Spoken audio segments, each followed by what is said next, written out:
متعدبین بالتقوی اما بعد فاعوذ باللہ من الشیطان الرجیم بسم اللہ الرحمن الرحیم ان اللہ وملائکتہ یصلون علی النبی یا ایھا الذین آمنوا صلوا علیہ وسلموا تسلیما اللہم صل علی سیدنا و مولانا محمد وعلی آل محمد وبارک وسلم وصلی علیہ الصلاۃ والسلام علیک یا سیدی یا رسول اللہ وعلی آلک و اصحابک یا سیدی یا حبیب اللہ۔ بتوفیق باری تعالیٰ میں اور آپ نماز عصر کی ادائیگی کے بعد درس حدیث سماعت کرنے کی سعادت حاصل کر رہے ہیں۔ اللہ تعالیٰ ہم سب کو قرآن و سنت کا فہم نصیب فرمائے، اس کے ابلاغ اور اس کی تبلیغ کی توفیقات کے نور سے ہم سب کو مالا مال فرمائے۔ آج کے ہمارے درس حدیث کا جو ٹاپک ہے وہ اعتکاف کے فضائل اور مسائل، اس حوالے سے چند معروضات میں آپ کے گوش گزار کرنے کی سعادت حاصل کر رہا ہوں۔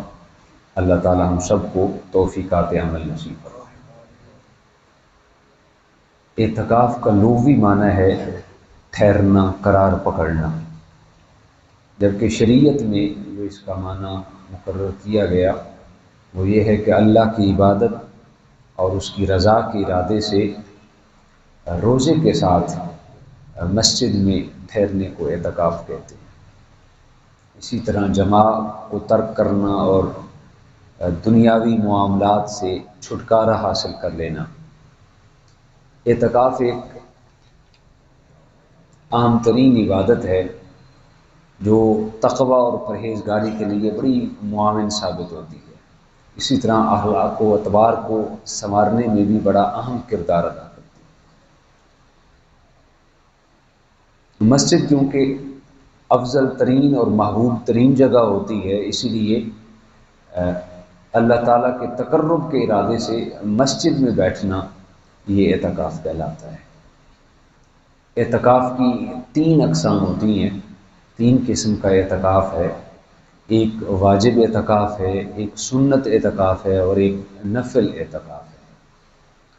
واجب اعتکاف یہ ہے کہ کسی نے نظر مانی کہ میرا فلاں کام ہو گیا تو میں اتنے دن اعتکاف کروں گا،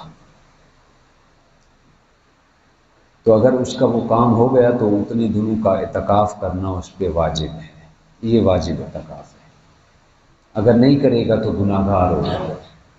سنت اعتکاف یہ ہے کہ رمضان المبارک کے آخری عشرے میں یہ کیا جاتا ہے، اور یہ 20 رمضان کا سورج غروب ہونے سے پہلے اعتکاف کی نیت سے مسجد میں بندہ بیٹھتا ہے، اور عید الفطر کا چاند طلوع ہونے تک وہیں پہ مسجد کے اندر رہتا ہے۔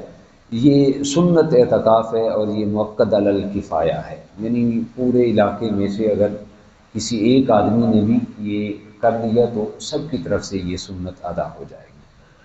تیسری قسم ہے نفل اعتکاف۔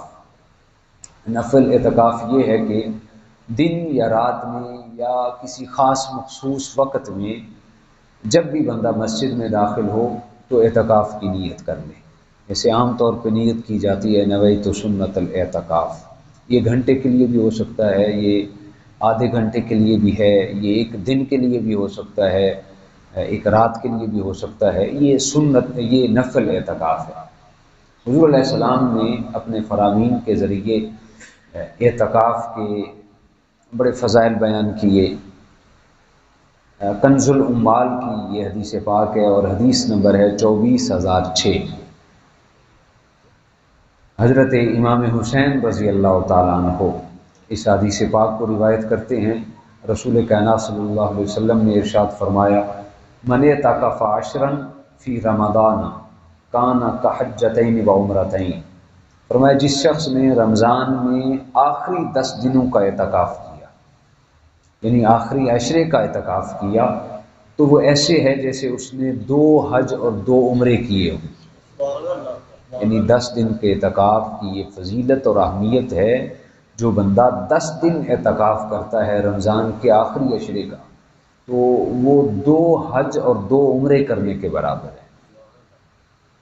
اسی طرح حضور رسالت مآب صلی اللہ علیہ وسلم نے ارشاد فرمایا جو شخص اللہ کی رضا کے لیے اخلاص کے ساتھ ایک دن اعتکاف کرتا ہے، ایک دن، یہ واجب بھی ہو سکتا ہے، یہ نفل بھی ہو سکتا ہے، جو شخص اللہ کی رضا اور اخلاص کے لیے ایک دن کا اعتکاف کرتا ہے، حضور علیہ السلام نے ارشاد فرمایا، اور یہ کنز العمال کی حدیث پاک ہے اور حدیث نمبر 24019 ہے، حضور علیہ السلام نے ارشاد فرمایا جعل اللہ بینہ وبین النار ثلاثۃ خنادق ابعد مما بین الخافتین۔ حضور علیہ السلام نے ارشاد فرمایا جو بندہ ایک دن اخلاص کے ساتھ اللہ کی رضا کے لیے اعتکاف کرتا ہے تو اللہ تعالیٰ اس کے اور جہنم کے درمیان 3 خندقیں حائل کر دیتا ہے، اور اس خندق کی مسافت کتنی ہوتی ہے؟ اس کی مسافت آسمان اور زمین کے فاصلے سے بھی کئی گنا زیادہ ہوتی ہے، یعنی آسمان اور زمین کا جو جتنا فاصلہ ہے اس سے کئی گنا زیادہ فاصلے پر مشتمل ایک خندق ہوتی ہے۔ اور حضور علیہ السلام نے ارشاد فرمایا جو بندہ صرف ایک دن کا اعتکاف کرتا ہے اللہ اس کے اور جہنم کے درمیان 3 خندقیں رکھ دیتا ہے۔ اندازہ کریں کہ کتنی اس کی نعمتیں اور کتنی اس کی رحمتیں، اندازہ لگائیں یہ اعتکاف کی فضیلت ہے۔ جب نفلی اعتکاف کی یا واجب اعتکاف کی یہ فضیلت ہو سکتی ہے تو پھر رمضان کے آخری عشرے میں وہ تو اللہ کی رحمتیں تو ویسے بھی عروج پہ ہوتی ہیں، تو اس کی فضیلت اور اس کی اہمیت کا اندازہ کرنا ہمارے لیے کس قدر مشکل اور ممکن ہے۔ حضرت عبداللہ بن عباس رضی اللہ تعالیٰ عنہ سے مروی ہے، اور یہ حدیث پاک ابن ماجہ کی ہے، حدیث نمبر 1781 ہے۔ حضور علیہ السلام نے ارشاد فرمایا، حضرت عبداللہ بن عباس سے مروی ہے، ان رسول اللہ صلی اللہ علیہ وسلم قال فی المعتکف هو یعکف الذنوب ویجری له من حسنات کامل الحسنات کلها۔ حضور علیہ السلام نے ارشاد فرمایا کہ اعتکاف کرنے والا گناہوں سے خود بخود محفوظ ہو جاتا ہے اور اس کی تمام تر نیکیاں اسی طرح لکھی جاتی رہتی ہیں جیسے وہ خود ان کو کر رہا ہوتا ہے۔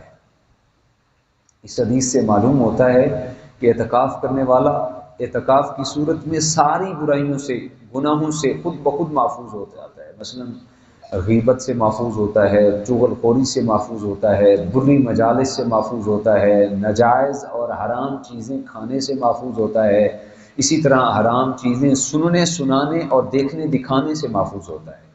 البتہ جو نیکیاں وہ اعتکاف کی وجہ سے نہیں کر سکتا، مثلا نماز جنازہ میں حاضر نہیں ہو سکتا، اسی طرح بیمار کی عیادت کرنے نہیں جا سکتا، اسی طرح ماں باپ کی اور اہل و عیال کی عیادت اور ان کی دیکھ بھال نہیں کر سکتا، تو اللہ تعالیٰ یہ نیکیاں کیے بغیر یہ تمام نیکیوں کا اجر اور ثواب اس کے نام اعمال میں ویسے ہی درج فرما دیتا ہے۔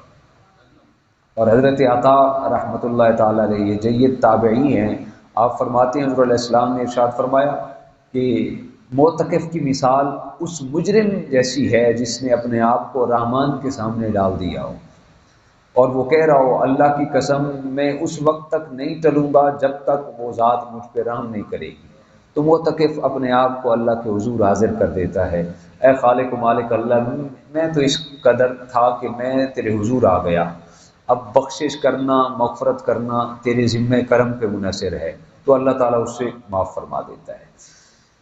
حضرت یعلا بن امیہ رضی اللہ تعالیٰ عنہ جو کہ صحابی تھے، آپ فرماتے ہیں کانا یجلس فی المسجد ساعتا یعد ذلک اعتکافا، فرمایا کہ وہ ایک لمحہ کے لیے بھی مسجد میں ٹھہرتے تو اس کو حضرت یعلا بن امیہ اعتکاف شمار کرتے، ایک لمحے کے لیے اگر مسجد میں آتے تو اس کو اعتکاف شمار کرتے۔ اس سے معلوم ہوتا ہے کہ اعتکاف ایک ساتھ کا، ایک لمحے کا بھی ہو سکتا ہے، 5 منٹ کا، 1 منٹ کا بھی ہو سکتا ہے، بشرطے کہ اعتکاف کرنے والے کی نیت اللہ کی رضا اور اس کے قرب حاصل کرنے کی ہو۔ تو یہ جتنی بھی حدیث پاک میں نے آپ کی گوش گزار کی، ان حدیث پاک سے پتہ چلتا ہے کہ اعتکاف کی بہت زیادہ فضائل اور برکات ہیں، اس کے بہت زیادہ فوائد ہیں۔ چند فائدے میں آپ کے سامنے پیش کر رہا ہوں۔ اعتکاف کا ایک بہت بڑا فائدہ یہ ہوتا ہے کہ اعتکاف کی صورت میں بندہ شیطان سے محفوظ ہو جاتا ہے. جس طرح دشمن سے بندہ قلعے میں محفوظ ہوتا ہے نا، اسی طرح اعتکاف میں بندہ شیطان سے محفوظ ہوتا ہے، کیونکہ اعتکاف مسجد میں ہوتا ہے اور مسجد بندہ مومن کے لیے ایک محفوظ قلعے کا مقام رکھتی ہے.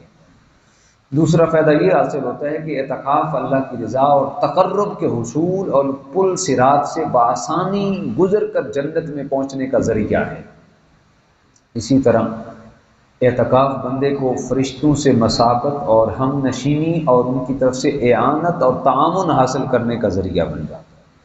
اسی طرح اعتکاف کرنے والے دراصل مساجد کو آباد کرنے والے ہوتے ہیں. نبی کریم صلی اللہ علیہ وسلم نے فرمایا کہ اہل اللہ، فرمایا وہ شخص اہل اللہ کے اندر شامل ہیں جو اللہ کے گھر میں اعتکاف کرتے ہیں. قیامت والے دن اللہ تعالیٰ کو انہیں پڑوس کا اعزاز عطا کیا جائے گا. یعنی جو مسجد میں اعتکاف کرتے ہیں وہ اہل اللہ کے اعزاز میں آ جاتے ہیں، اور جو اہل اللہ ہیں قیامت کے دن اللہ انہیں اپنی ذات کا پڑوس عطا فرمائے گا.